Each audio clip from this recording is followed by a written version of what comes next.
event without bacon, Revolt. you're not going to have the next men's event. This is not. Hang on a minute. I've also noticed that they keep everything cold around here. That's why I got this jacket on. Man, it was freezing in here last night. I don't know what y'all was. There we go. Salesman right there. I do have a gift for it. I went last night to Walmart at night. If you ever watched videos at YouTube about Walmart, y'all's is actually pretty good, actually. Not too many crazies out at whatever time I was there. I did get you a gift though, but anything went to go get it. But, let's pray real quick. Lord, thank you for this morning. Lord, thank you that we've set time aside to just hear and learn about you, Lord, about what you expect from us, Lord, how we should live, how we should conduct ourselves. Lord, let us live in a manner worthy of your gospel in everything that we do. In Jesus' name, amen. Amen. All right. By the way, y'all have some cool guys here. Where's Paul George at, the original? Where's that brother at? There you go, look at him. Yeah. Now, y'all thought Paul George was an NBA player. No. Right there he is, the original. I saw his name tag last night. I said, this is funny, actually. It's pretty funny. 7-inch vertical?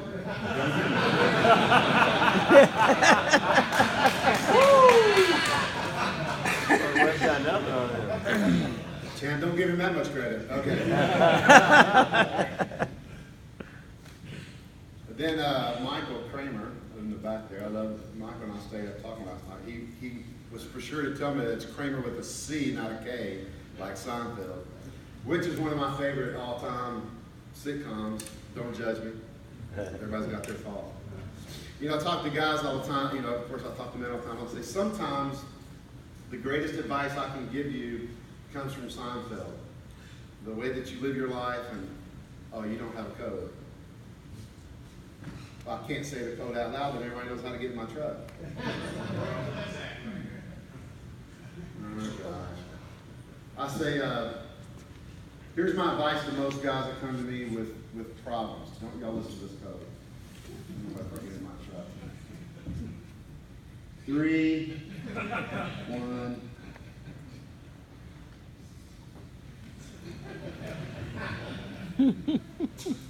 I say, you know, there was an episode, remember when George Costanza, you know, George could never get it. I mean, he always lied about what he did. God, he's an architect, he's everything. He could never hold a job down, ever. He lost so many jobs, and he couldn't get jobs. I mean, he's a character. But one day he got a job for the New York Yankees. Y'all remember this? Yes. Everybody knows that? Remember he walked in, he was so happy, he had that Yankees hat on, his cricket, and he said, Jerry, I got it. And Jerry's like, how did you do that? He goes, I just did everything the opposite of what I normally do. So sometimes, guys, we just got to do the exact opposite of what got us in trouble. Right? That's how we should live our lives sometimes. Just, I'm going to do that exact opposite of what I want to do. But then we'll be all right. But anyway, that's my Seinfeld story. That's all I got. Here's our scripture again. I don't know if our PowerPoint's working, but I'm going to read this scripture because this is, I mean, I love this. I've learned to love this as Jim sent this to me. Just one thing, live your life in a manner worthy of the gospel of Christ. That's Philippians 1:27, of course. Then, whether I come and see you or I'm absent, I will hear about you, that you are standing firm in one spirit, with one mind, working side by side for the faith that comes from the gospel. Not being frightened in any way by your opponents. Love that. Bo just wrote a song to the devil. I mean, how brave is that? Not being frightened by in any way by your opponents. This is a sign of destruction for them, but for your deliverance, and this is from God. So we're going to talk about 4 things this morning that again, there are, everybody that could get up here and speak will have 4 different things probably.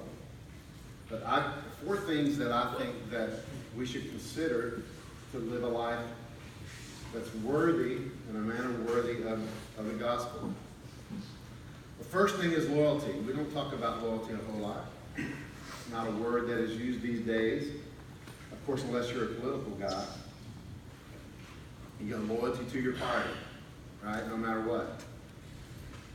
I'm not loyal. I say all the time, I may have said even last night, I'm loyal to two things actually, Christ and my wife, that's it. And my friends. Oh yeah, and there's my job.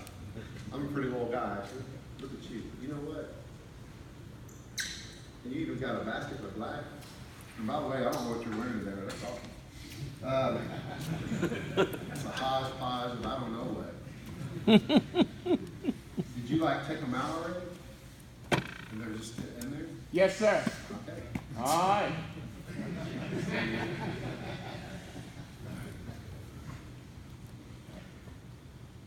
I'm going to tell a story about you if you keep on. I'm going to make you my next Ricky. Because I have some stories on you too. So loyalty. Scripture in Proverbs says, many a man proclaims his own loyalty, but who can find a trustworthy man? Loyalty is it